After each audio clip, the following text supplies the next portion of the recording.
Hello, नमस्कार दोस्तों। स्वागत है आपका आपके अपने YouTube channel human health and disease में।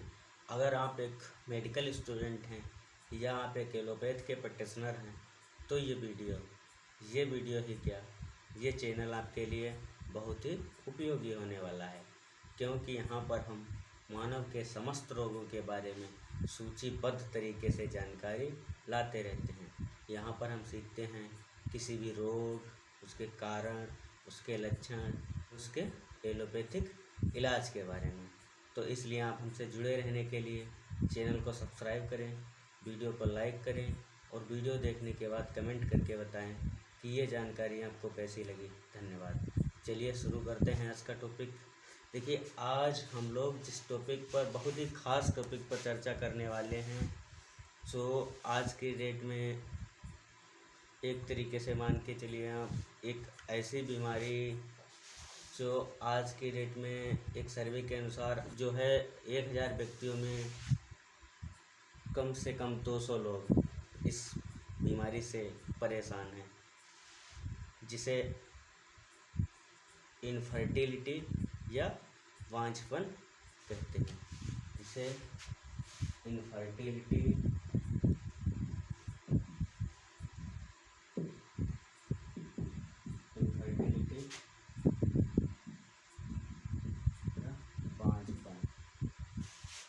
इनफर्टिलिटी या बांझपन कहते हैं।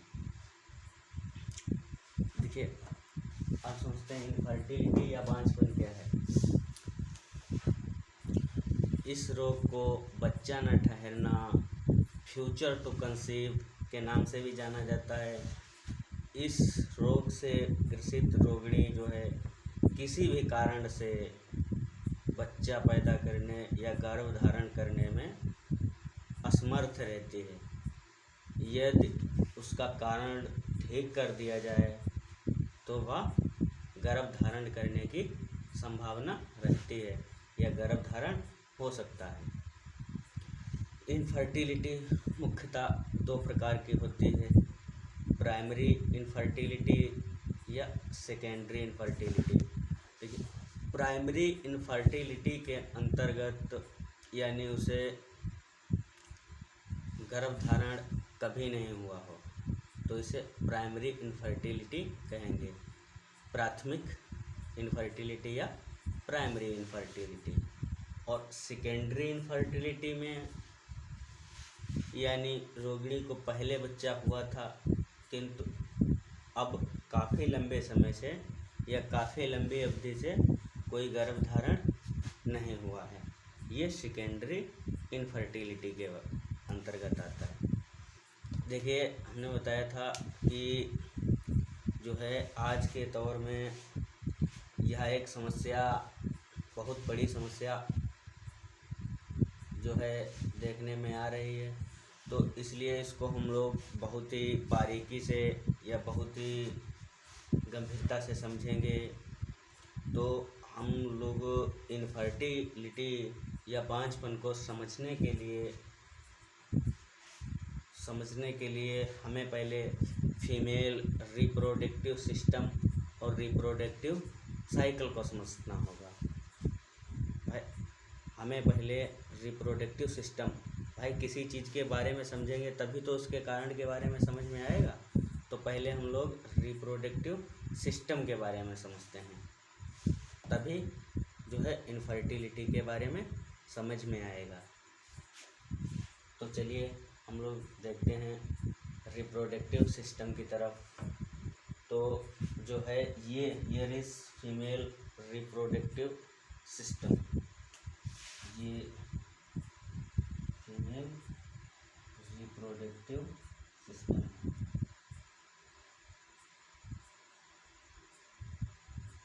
सिस्टम का इमेज बना हुआ है, तो पहले हम लोग इसे समझते हैं। देखिए, इसमें हम लोग समझेंगे लेडीज के जनन तंत्र के बारे में, और इसमें अंडा कैसे बनता है और जो है गर्भ धारण किस प्रकार से होता है बहुत ही बारीकी से समझेंगे। तो चलिए स्टार्ट करते हैं।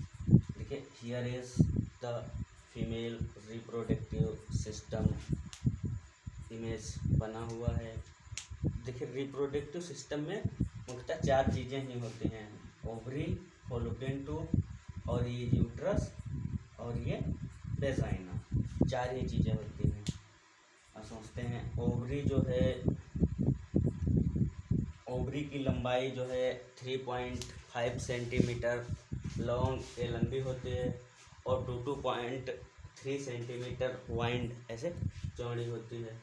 उसके बाद में ये फॉलोपियन ट्यूब जो है लगभग आपका 10 सेंटीमीटर लंबा होता है, 10 सेंटीमीटर लॉन्ग, 10 सेंटीमीटर लॉन्ग होता है। इसके बाद में ये यूट्रस, और यूट्रस का ये नीचे का इलाका, यूट्रस का मुंह, ये नीचे का इलाका, इसे सिविक्स कहते हैं। और ये पूरा भाग जो है वेजाइना कहा जाता है, वेजाइना, या इसे वर्थ केनोल भी कहा जाता है, वर्थ केनोल। ये लगभग जो है आपका 8 सेंटीमीटर ये रास्ता होता है, यहाँ से यहाँ तक का 8 centimetre, ovary 3.5 centimetre long, 2.3 centimetre wide, और ये फॉलोपियन ट्यूब 10 सेंटीमीटर होता है लंबा। अब ये देखिए यूट्रस, यूट्रस के अंदर जो है 3 प्रकार की लेयर्स होती हैं। क्योंकि नॉर्मली किसी भी फीमेल का यूट्रस एक नाशपाती या एक सेब के बराबर का होता है, और यही एक सेब के बराबर का यूट्रस, एक सेब के आकार का, और यही डिलीवरी के दौरान जो है 2 फुटबॉल इतना बड़ा हो जाता है, 2 फुटबॉल इतना बड़ा। तो समझ सकते हैं कि ये कितना स्मूथ होता होगा। तो इसके लिए, स्मूथ होने के लिए भाई यहाँ पर जो है 3 प्रकार की लेयर्स होती हैं, ये बाहर की और ये बीच में और ये अंदर। तो सबसे अंदर की जो लेयर होती है इसे इंडोमेट्रियम कहते हैं, ये बहुत ही स्पंजी लेयर होती है। और ये बीच में ये मायोमेट्रियम होती है, ये बहुत स्मूथ मसल्स होती है, ये स्मूथ मसल्स होती है, स्मूथ मसल। और ये लास्ट में पेरीमेट्रियम मसल्स, ये 3 मसल्स से यूट्रस बना होता है। ओके, अब आ जाइए फॉलोपियन ट्यूब। फॉलोपियन ट्यूब में ये देखिए, जहाँ पर ओवरी है, ओवरी के जस्ट आगे एक ग्रंथि होती है, मस्कुलर पैराटोल्सिस। इसके बाद में ये यहाँ पर एक सेल होता है, जस्ट मस्कुलर पैराटोल्सिस के बाद में एक लेयर होती है, एक ग्लैंड होती है, जिसे सेलेटेनियम सेल, ये कोशिका सेलेटेनियम सेल होती है। इसके बाद ये यहाँ पर म्यूकस रिलीज करने वाली ग्रंथियाँ होती हैं और ग्रंथि होती है। तो ये देखिए, यहाँ से अंडा निकलता है, यहाँ फॉलोपियन ट्यूब में आता है, ट्यूब से ये ग्रंथियाँ आगे को, ये है ग्लैंड, आगे को खिसकाती है, ये सेलिएट सेल, इसके पास अपना सिलिया होता है, ये आगे को ढकेलता है, फिर यहाँ ये म्यूकस रिलीज करती है, अंडा यहाँ पर मिलता है और 9 महीने तक यहाँ पर रहता है। ये तो हो गई बेसिक इन्फॉर्मेशन। ये हो गया फीमेल जो है रिप्रोडक्टिव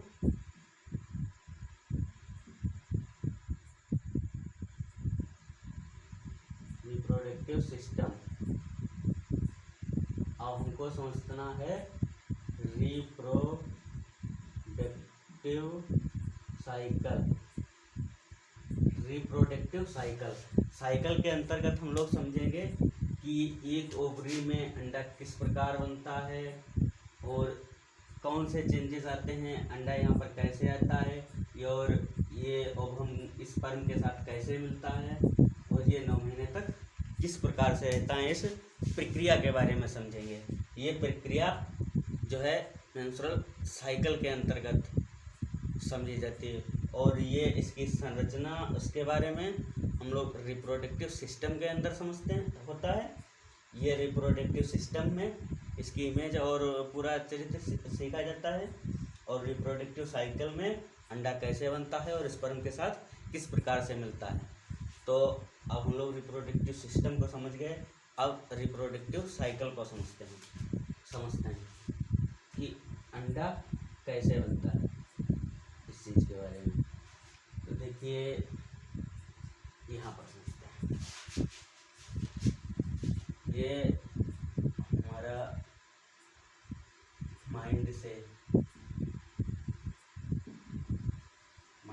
दिमाग से, अरे दिमाग से एक हार्मोन निकलता है जिसे GnRH कहते हैं। आँख से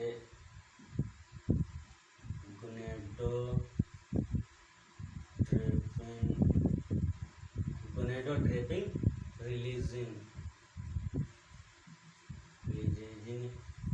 हार्मोन्स। ओके, GnRH एक हार्मोन से निकलता है दिमाग से।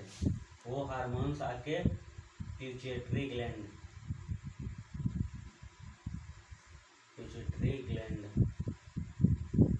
मतलब पीयूष ग्रंथि की अग्रपाली।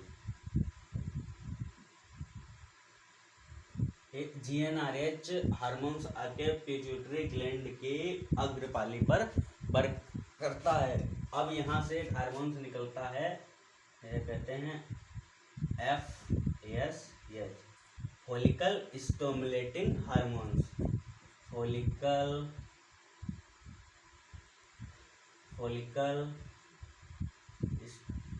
Stimulating hormones. Okay, follicle stimulating hormones ये पिट्यूटरी ग्लैंड से निकलता है। ये हार्मोन्स आके सीधे ओवरी पर वर्क करता है। यहाँ पर आता है, जब FSH हार्मोन्स ओवरी में आता है तो यहाँ पर बहुत छोटे छोटे, ये हमने फॉलिकल बना दिए थे पहले से ही, ये यहाँ पर बहुत छोटे छोटे बहुत सारे फॉलिकल बन जाएंगे। जब यहाँ पर फॉलिकल बन जाएंगे तो यहाँ से एक हार्मोन्स रिलीज होगा, इसे इस्ट्रोजन कहते हैं। इस्ट्रोजन हार्मोन्स अब ओवरी से रिलीज होगा। अब इस्ट्रोजन हार्मोन्स जैसे ही रिलीज होगा तो इसकी दो ड्यूटी हैं। एक तो जब यहाँ से FSH ओवरी पर आ जाएगा और यहाँ ओवरी में फॉलिकल बन जाएंगे तो यहाँ से इस्ट्रोजन हार्मोन्स निकलेगा, उसका दो ड्यूटी होगा। सबसे तो पहले ये जाके इधर पिट्यूटरी ग्लैंड से FSH को कम करेगा, कहेगा भाई आपने FSH भेज दिया, फॉलिकल बना दिए, अब आपका ड्यूटी ख़त्म है, आप स्लो हो जाओ। ये एस्ट्रोजन का काम होता है। और दूसरा इधर, क्योंकि भाई अब यहाँ पर फॉलिकल बन गए हैं तो अंडा को इधर आना है, फ्यूचर में इधर तो रहना है, तो ये दूसरा ड्यूटी सीधे आके इधर यूट्रस पे काम करता है। यूट्रस की लाइनिंग को मजबूत मज़ीद बेहतर बनाता है। और इसके अलावा यहाँ पर बहुत सारा खून का बंदोबस्त करता है। एक शब्द होता है वस्कुलराइजेशन, मतलब खून की सप्लाई को लाना। तो यहाँ पर बहुत सारा खून का बंदोबस्त करता है और दूसरा FSH को कम करता है। और जब FSH कम हो जाएगा तब एक ऑटोमेटिक हार्मोन्स निकलेगा यहाँ से LH। ये LH हार्मोन्स खुद ब खुद निकलता नहीं है, ये LH हार्मोन्स खुद ब खुद निकलता नहीं है। देखिए, एस्ट्रोजन की जाति मतलब ज़्यादा और FSH की कमी। जब FSH कम हो जाएगा, एस्ट्रोजन हार्मोन्स बढ़ जाएगा, तो ये LH हार्मोन्स ऑटोमेटिक रिलीज होगा। LH ल्यूटिनाइजिंग हार्मोन्स, इसको ल्यूटिनाइजिंग हार्मोन्स। ये ल्यूटिनाइजिंग हार्मोन्स ऑटोमेटिक रिलीज हो जाएगा। और जैसे ये LH आएगा इधर ओवरी पर, ये इधर ओवरी का दरवाजा खटखटाएगा, टक टक कहेगा निकालो अंडे को बाहर। जैसे ही FSH कम हो जाएगा, एस्ट्रोजन की मात्रा बढ़ जाएगी, तो LH हार्मोन्स निकलेगा। देखो फिर बता रहा हूँ कि LH हार्मोन्स खुद ब खुद नहीं निकलता है, ये जब एस्ट्रोजन बढ़ता है, FSH कम हो जाता है, तो खुद ब खुद अपने आप ऑटोमेटिक बन जाता है। और ये फिर LH बनने के बाद में यहाँ ओवरी पर आता है, दरवाजा खटखटाता है, टक टक चलो अंडे को बाहर निकालो। तब जब FSH आ जाएगा तो यहाँ से एक अंडा LH हार्मोन्स आएगा और एक अंडे को बाहर निकालेगा। किसी एक अंडे को only one of the follicle will be selected, मात्र यहाँ से only one of the follicle will be selected, मात्र एक फॉलिकल जो है सेलेक्ट किया जाएगा LH के द्वारा। किसके लिए? ये जो बहुत बड़ा आगे टास्क करने जा रहा है उसके लिए एक फॉलिकल को सेलेक्ट किया जाएगा। इधर से इसके अंदर ये अंडा पड़ा हुआ है, जब LH आएगा तो ये अंडा यहाँ से रिलीज हो जाएगा। This formation is called ovulation. इस प्रक्रिया को ओव्यूलेशन या अंड उत्सर्जन या ओव्यूलेशन कहा जाता है। This formation is called ovulation. इस प्रक्रिया को ओव्यूलेशन कहा जाता है। ओके, तो अब अंडा इधर निकल गया, अंडा यहाँ जो है फॉलोपियन ट्यूब में आ जाएगा। अब ये जो इधर फॉलिकल था इससे अंडा निकल गया, फॉलोपियन ट्यूब में आ गया। अब इसमें जो फॉलिकल था उसका शेप चेंज हो जाएगा, ये कुछ इस प्रकार का हो जाएगा, इस प्रकार का, और इसका कलर भी चेंज हो जाएगा।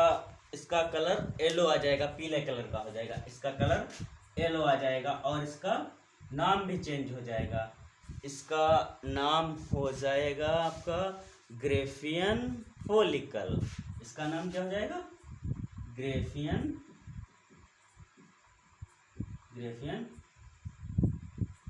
फॉलिकल। जब इस फॉलिकल से अंडा निकल जाएगा, अंडा इधर फॉलोपियन ट्यूब में आ गया है, इसको यहीं पर छोड़ देते हैं। अब इधर समझते हैं इसका क्या हुआ। जब इससे अंडा निकल गया तो इसका शेप चेंज हो जाएगा, इसका काम भी चेंज हो जाएगा, इसका फंक्शन भी चेंज हो जाएगा। अब ये है एक ग्लैंड का काम करेगा, ग्रंथि का। जो भी हमारे शरीर में कुछ ना कुछ जो उत्पादित करते हैं उन्हें हम ग्लैंड कहते हैं या ग्रंथि कहते हैं। तो अब ये एक ग्रंथि का काम करने लगेगा यहाँ पर। अब इसका नाम जो है ग्रेफियन फॉलिकल हो जाएगा। अब जिससे एक हार्मोन्स निकलेगा जो बहुत ही मेहनती, बहुत ही ईमानदार हार्मोन्स होता है, इसे प्रोजेस्टेरॉन कहते हैं।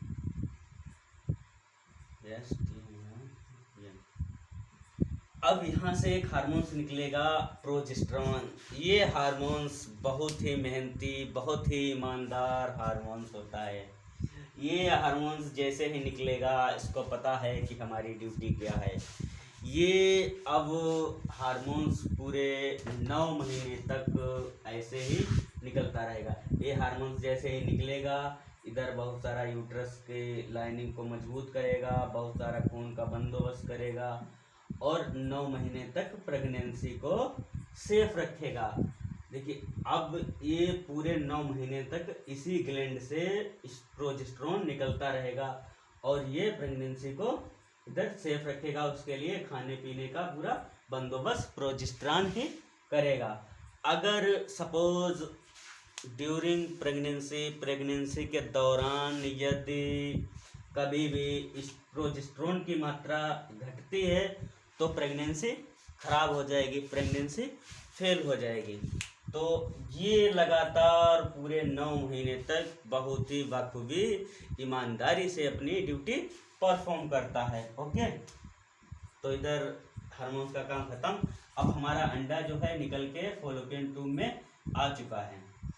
अब हमने बताया था ये यहाँ पर मास्कुलर जो है मास्कुलर पेरेंटोलसिस जो ग्रंथि होती है ये जो है एक कॉन्ट्रैक्शन पैदा करती है। ये कॉन्ट्रैक्शन पैदा करती है, जैसे हम लोग कोई निवाला खाते हैं तो गले से यहाँ पर एक कॉन्ट्रैक्शन पैदा होता है जो खाने को पेट तक स्टमक तक लेके जाता है, सपोज वो आगे भी लेके जाता है।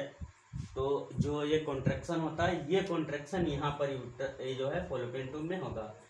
तो ये अंडा के इधर यहाँ पर आ जाएगा। जब कॉन्ट्रैक्शन होगा मस्कुलर पेरेंटोलसिस में तब ये अंडा यहाँ पर आ जाएगा। फिर यहाँ से एक ये सेलिएट सेल होता है, इसके पास ये सेलिया होता है। ये सेलिया से अंडे को और आगे यहाँ पर ढकेल के कर देगा। ओके, ढकेल के कर देगा। अब यहाँ पर ये जो है म्यूकस रिलीज फंड्स, ये यहाँ पर कुछ सेल्स होते हैं जिन्हें म्यूकस रिलीज फंड कहते हैं। इनके पास ना तो सिलिया होता है ना तो कोई कॉन्ट्रैक्शन होता है।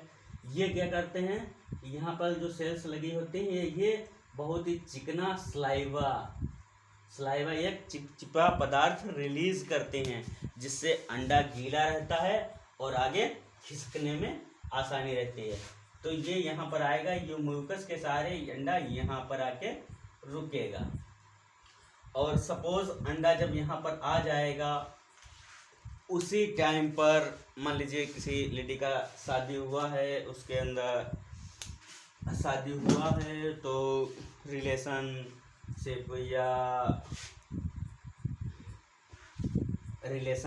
हुआ है तो स्पर्म यहाँ से आएगा।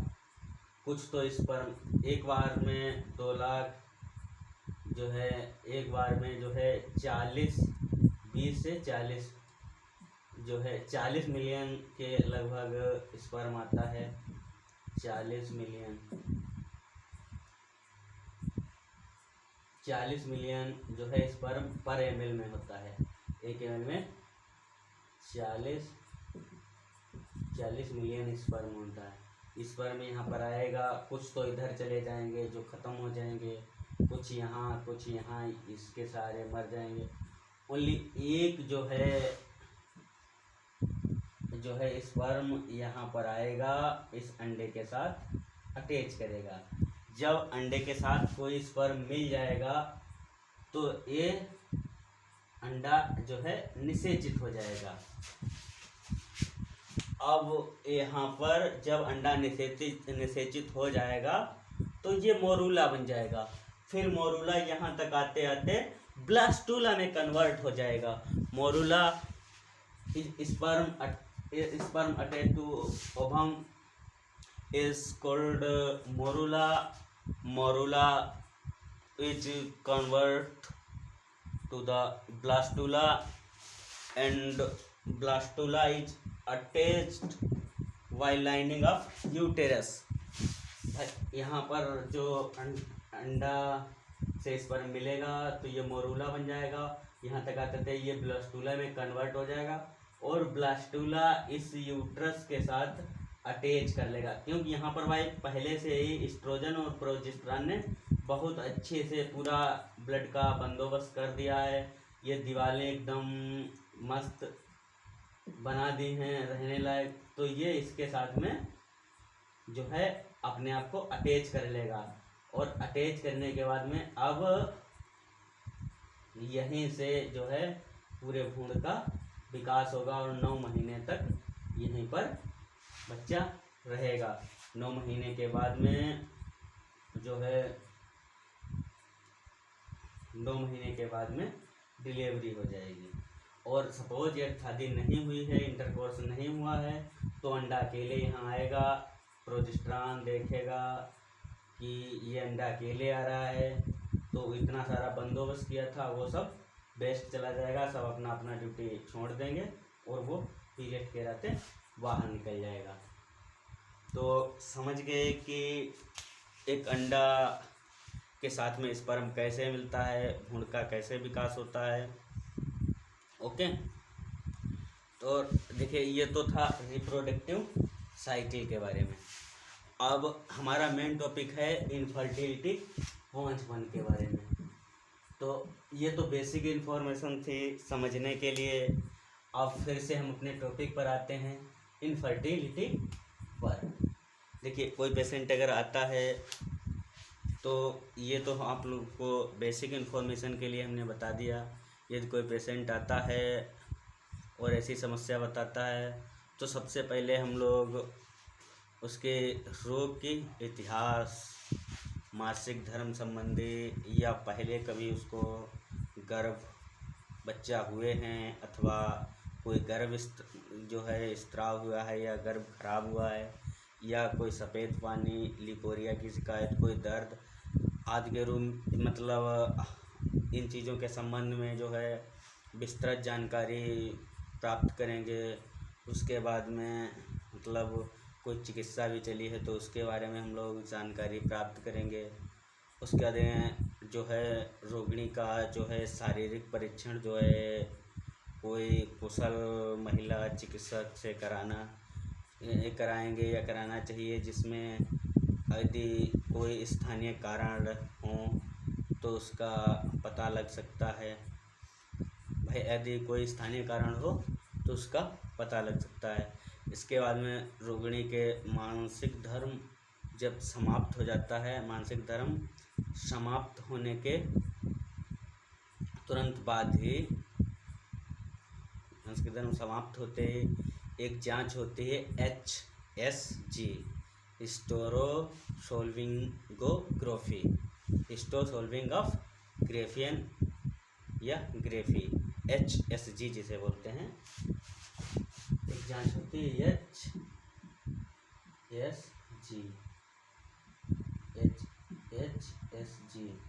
HSG जांच कराएंगे। इसमें जो है योनि की और यूट्रस की कैविटी और फॉलोपियन ट्यूब का इमेज जो है लिया जाता है। इस परीक्षण में कराएं।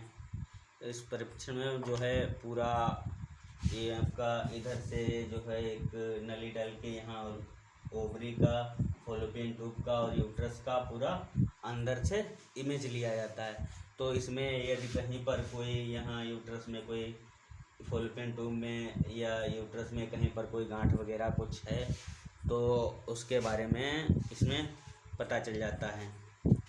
और ओव्यूलेशन का पता लगाने के लिए, यदि ओव्यूलेशन का पता लगाने के लिए रोगिणी का शारीरिक टेम्परेचर चेक करेंगे। एक एंडोमेट्रियम बायोप्सी होती है उसको करेंगे। फॉरेन टेस्ट एक था, फॉरेन टेस्ट कराएं। इसके अलावा एक पोस्ट कोलाइट टेस्ट होता है, ये सबसे मोस्ट इम्पॉर्टेंट है जो है टेस्ट, इसे ज़रूर कराना चाहिए, पोस्ट कोलाइट टेस्ट।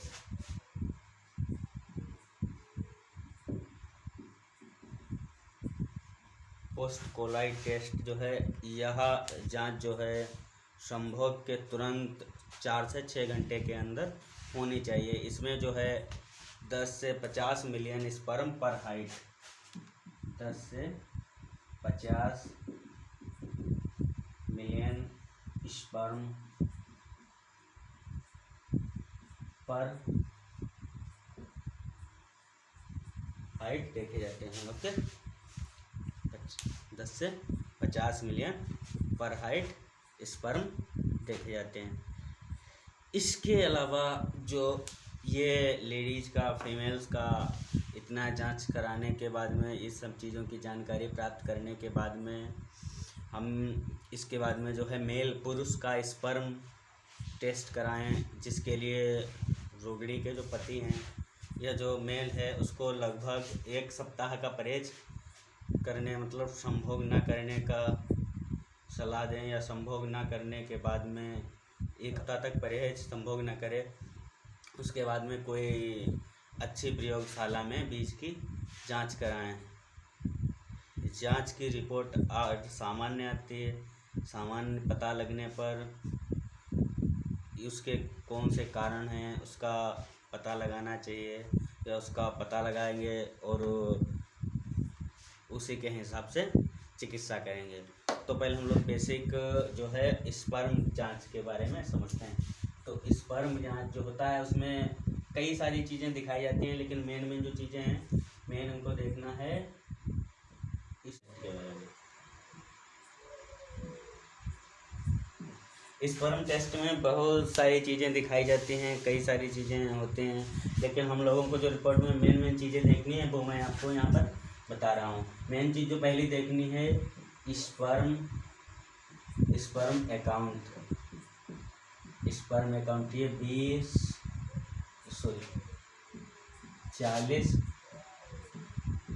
40 मिलियन पर ml में होते हैं। इसके अलावा दूसरी जो है वॉल्यूम जो है 2 से 4 ml वॉल्यूम। इसके अलावा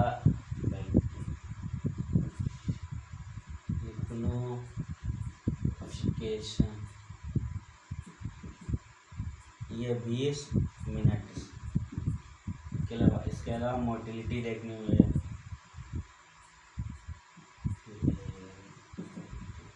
motility eight lowest.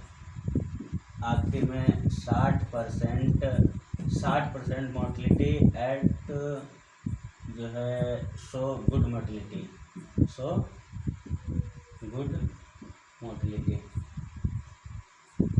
60% good motility. इसके यहाँ एबनॉर्मल फॉर्म्स जो है कुछ स्पर्म ये भी देखने हैं एबनॉर्मल फॉर्म्स में कितने आते हैं। एबनॉर्मल फॉर्म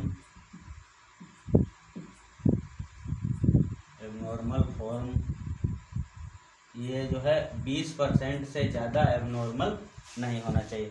ये लिग्निफिकेशन 20 mTs का मतलब होता है कि स्पर्म को आप ऐसे रखेंगे तो ये 20 मिनट के अंतर बिल्कुल पानी बन जाएगा, गायब हो जाएगा, ऐसे समझिए। उसके अंदर जो स्पर्म के साथ में जो खनिज तत्व वसा प्रोटीन जो भी था वो सब गायब हो जाएगा। ये 20 मिनट में होना चाहिए, और किसी का 10 ही मिनट में गायब हो जाता तो ये गलत है, 20 मिनट सही है। ओके, तो ये तो था स्पर्म अकाउंट के बारे में, स्पर्म की जांच। अब हम लोग समझते हैं जो है रोगिणी की चिकित्सा के बारे में। जो है चिकित्सा के बारे में समझते हैं। देखिए, यदि ट्यूब में कोई एडिक्शन, फॉलोपियन ट्यूब में कोई जो है एडिक्शन या कोई एडिक्शन हो तो उसको शल्य चिकित्सा या फिर ऑपरेशन के द्वारा ही हटाना पड़ेगा। उसमें तो कुछ दवाई मेडिसिन का कोई रोल नहीं है भाई। अगर फॉलोपियन ट्यूब में कोई गांठ वगैरह या कोई सिस्ट या कोई एबनॉर्मल कोई ऐसी एडिक्शनल कोई फंक्शनल कोई प्रॉब्लम है तो उसमें तो शल्य चिकित्सा, शल्य क्रिया का ही ऑपरेशन ही उसमें कामयाब होगा, और उसमें कुछ किया नहीं जा सकता है। और रोगिणी को अगर ये कोई प्रॉब्लम नहीं है, फॉलोपियन ट्यूब सही है, कोई उसमें एडिक्शनल कोई फंक्शनल कोई प्रॉब्लम नहीं है, तो जो है रोगिणी को पौष्टिक भोजन देंगे जिसमें प्रोटीन की मात्रा अधिक हो, तथा साथ ही में जो है शुद्ध शिलाजीत के अलावा बादाम या गाय का दूध, पनीर वगैरह वगैरह ये ज़्यादा मात्रा में रोगिणी को खाने के लिए सलाह देंगे। इसके अलावा रोगिणी को आश्वासन दें तथा यह विश्वास दिलाएं कि वह गर्भ धारण करने, मां बनने में सक्षम है। इसके अलावा जो है शारीरिक शक्ति के अनुसार जितने उसकी क्षमता हो उसके हिसाब से प्रतिदिन व्यायाम करने की सलाह दें। प्रतिदिन डेली रोटेशन में थोड़ा बहुत मतलब व्यायाम करने की सलाह दें। और इसके अलावा यदि रोगिणी को ओव्यूलेशन मतलब अंडा नहीं बनता है, जांच कराते हैं तो देखते हैं यदि रोगिणी में अंडे नहीं बन रहे हैं तो उसके लिए एक जो है औषधीय चिकित्सा करेंगे। औषधीय चिकित्सा में एक टेबलेट आती है क्लोमिफीन, जो है अपना जर्निक नाम है क्लोमिफीन टेबलेट।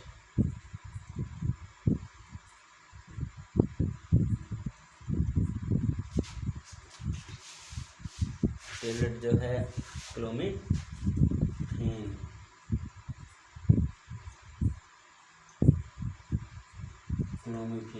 ये दवा का जेनेरिक नेम है क्लोमिफीन।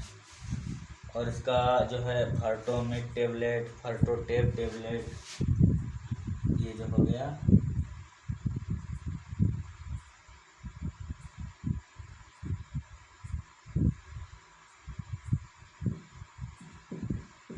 Generic name. ये कंपोजिशन का नाम है क्लोमिफीन। टेबलेट इसकी आती है फर्टोमेट नाम से आती है। इसके अलावा टेबलेट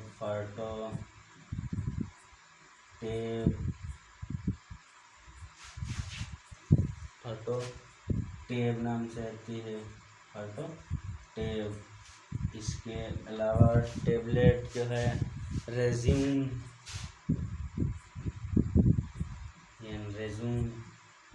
ये कई सारी टेबलेट्स आती हैं।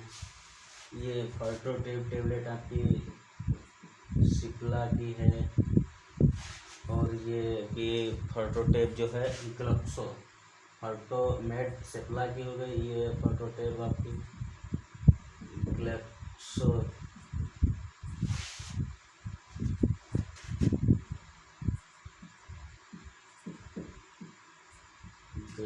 की हो गई। ये होती है यूनिसंख्या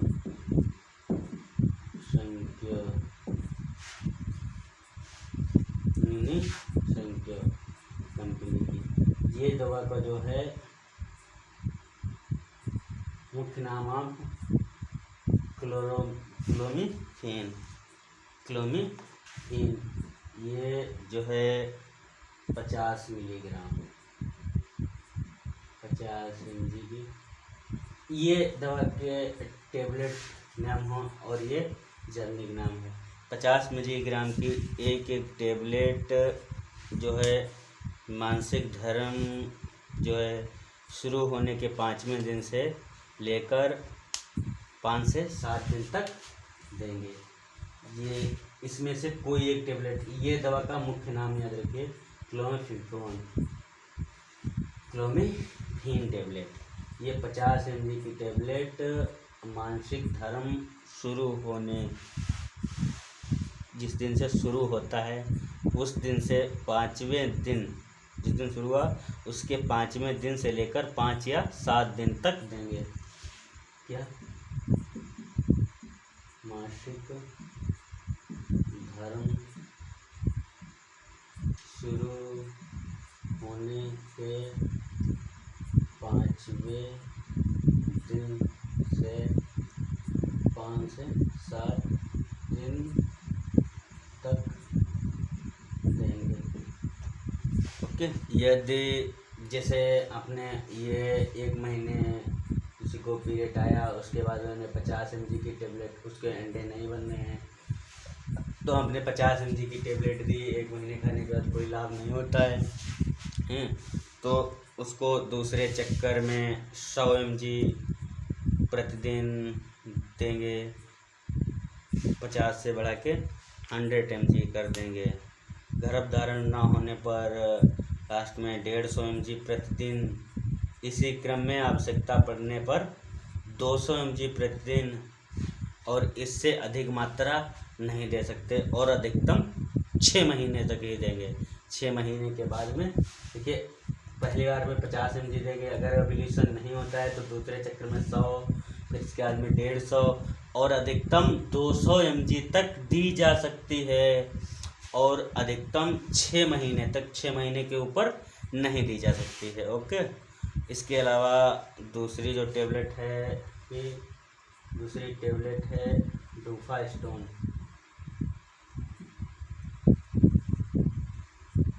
ये डूफास्टोन टेबलेट जो है निर्माता इसके सेल्वे कंपनी इसका निर्माण करती है। ये एक टेबलेट मानसिक धर्म के 14वें दिन से लेकर 25वें दिन तक देंगे। ये जो है डूफास्टोन टेबलेट मानसिक धर्म के एमसी के 14वें दिन से लेकर 21वें दिन तक देंगे। ओके,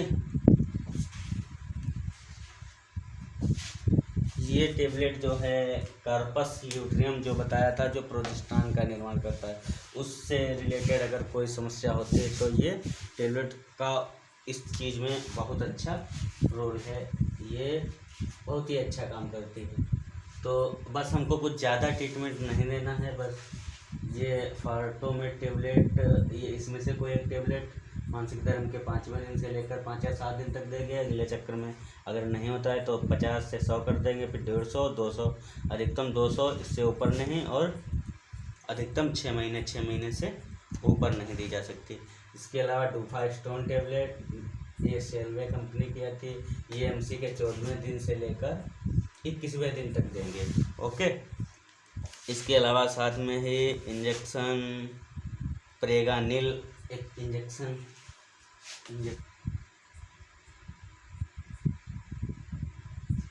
ये प्रेगनील इंजेक्शन का इनफार कंपनी का आता है। ये प्रेगनील इंजेक्शन इनफार का आता है। 1500 इंटरनेशनल यूनिट से लेकर आपका 5000 इंटरनेशनल यूनिट। ये इंजेक्शन जो है मानसिक धर्म के 12वें दिन, 14वें दिन और 16वें दिन, ये इंजेक्शन मानसिक धर्म के 12वें दिन, 14वें दिन और 16वें दिन, ये इंजेक्शन मानसिक धर्म के 12वें दिन, 14वें दिन और 16वें दिन लगाएंगे।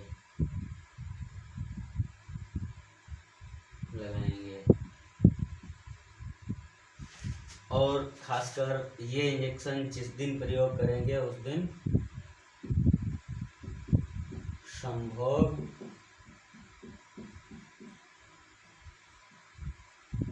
करने की सलाह देंगे। ओके, ये इंजेक्शन का जिस दिन प्रयोग करेंगे उस दिन जो है संभव करने की सलाह देंगे।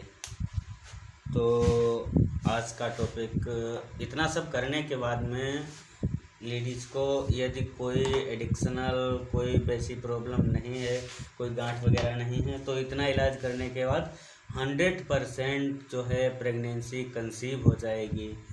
और यदि कोई जो है कोई ट्यूब में कोई सिस्ट वगैरह है तो फिर उसका तो ऑपरेशन करा के ही वो हटाने पड़ेगी, वरना इतने ट्रीटमेंट से नॉर्मली अगर कोई दिक्कत होगी तो सही हो जाएगी, उसको जो है प्रेगनेंसी कंसीव हो जाएगी।